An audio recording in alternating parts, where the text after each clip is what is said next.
le Garmin Xero A1 Pro. Comme vous le savez, ce viseur, il fait énormément parler de lui. Déjà, premièrement, il est complètement interdit en France. Alors, le pourquoi du comment, c'est très compliqué. Clairement, on voit plein de choses différentes sur Internet, mais apparemment, ce serait dû en fait à la technologie un peu laser qu'il y a dedans, même si c'est pas un pointeur laser, mais il utilise pour fonctionner un laser, donc apparemment, ce serait à cause de ça. Bref, là-dessus, j'en suis pas très sûr, donc je préfère pas m'avancer. Par contre, ce qui est vrai, c'est que là, moi, mon client, c'est quelqu'un qui chasse beaucoup à l'étranger, et c'est le viseur qu'il utilise quand il chasse à l'étranger. Là, on est sur un viseur, pour ceux qui savent pas, qui est un viseur qui intègre directement un télémètre. Donc, l'avantage de ce viseur-là, vu qu'il intègre le télémètre, vous avez un petit bouton ici, quand vous l'allumez, vous appuyez sur le bouton, d'accord, quand vous êtes en condition de chasse ou en condition de tir, et en fait, il vient automatiquement prendre la distance et faire la compensation d'élévation directement au niveau de votre scope, d'accord? Donc là, on est sur un scope de type point rouge, d'accord, qui peut être entre guillemets un seul point ou voire même plusieurs points selon comment vous le configurez, et c'est vrai que c'est extrêmement rapide. Donc pour le régler, c'est assez simple, vous rentrez directement la masse de votre flèche, vous rentrez aussi la vitesse réelle en sortie d'arc, d'accord,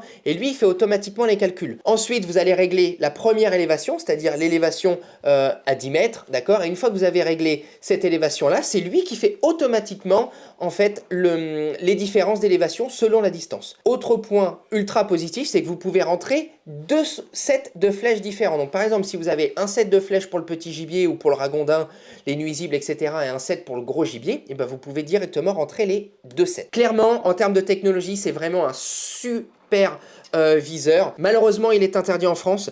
Mais en tout cas, pour ceux qui veulent se faire plaisir ou qui veulent pas forcément chasser en France, mais qui veulent l'utiliser pour se faire plaisir chez eux, franchement, n'hésitez pas, c'est un budget, mais c'est vraiment une petite tuerie.